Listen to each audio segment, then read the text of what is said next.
BC నాయకుడు మాజీ మంత్రి జోగి రమేష్ గారి అక్రమ అరెస్టులో చూస్తూ ఉన్నాం. ఈ ప్రభుత్వం వచ్చిన తర్వాత ఏదైనా ఒక భారీ ఇన్సిడెంట్ ప్రభుత్వానికి నష్టం జరిగే ఒక ప్రక్రియ జరిగితే వెంటనే దాని దారి మరలించే కార్యక్రమం జరుగుతాం. ఒక పక్క తుఫాన్ విపత్తు వల్ల రైతులు నష్టపోయారు, రైతాంగం నష్టపోయారు. ఇవన్నీ తర్వాత కాశీబుక్ ఇన్సిడెంట్ నిన్న 10 మంది చనిపోతే దాన్ని రూపుమార్చేదానికి ఈరోజు జోగి రమేష్ గారిని అరెస్ట్ చేశారు. అసలు ఈ కేసుకి సంబంధించిన నిందితులు ఎవరు? మీ పార్టీకి సంబంధించిన పోటీ చేసిన వ్యక్తులు. కనీసం వాళ్ళని అరెస్ట్ చేశారు ఈ రోజు దాకా? లేదు. వాళ్ళని ఎవరిని ఈ రోజు దాకా అరెస్ట్ చేయలేదు.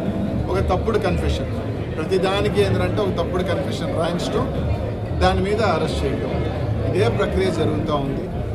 ఈరోజు తప్పకుండా జగన్మోహన్ రెడ్డి గారు ఈరోజు ప్రజల్లో మళ్ళీ వస్తూ ఉంటే మేము పొరపాటు జరిగింది, తప్పు జరిగింది, జగన్మోహన్ రెడ్డి గారిని ఈరోజు ఈరోజు మేము ఆయన ఎన్నుకోకుండా ఏ విధంగా నష్టపోయామనేది ప్రజల్లో ఒక భావన ఉంది.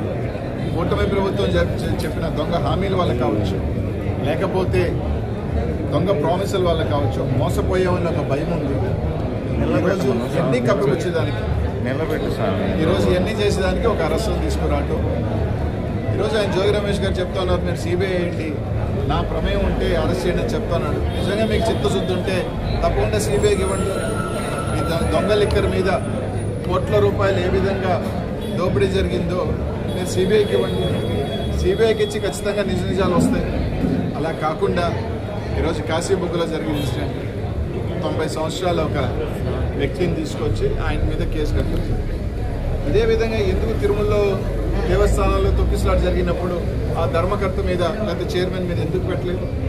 సింహాచలంలో జరిగినప్పుడు మాత్రం అక్కడ ఎందుకు పెట్టలేదు? అంటే మీకు పెద్దవాళ్ళకు ఒక న్యాయం, సామాన్యులకు ఒక న్యాయం. ఏ విధంగా దారులు మళ్ళించే పనులు, ఏ విధంగా కక్ష సాధింపులు జరుగుతున్నాయి రాష్ట్ర ప్రజలందరూ కూడా గుర్తిస్తూ ఉన్నారు. ఖచ్చితంగా మీరు ఎంత ఈ విధంగా పోతే తప్పకుండా వైఎస్ఆర్సీపీ శ్రేణులు, కార్యకర్తలు, ప్రజలు అందరూ కూడా ఒకటే సమయం వస్తుంది.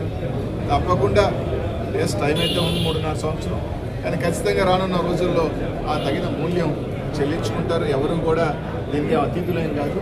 తప్పకుండా మీరు చేసిన పనులన్నీ కూడా తప్పకుండా బంతికి గోడ కొట్టినట్టే వెనక్కి వస్తాయి తప్ప ఏమీ కావని చెప్పి తెలియజేస్తారు.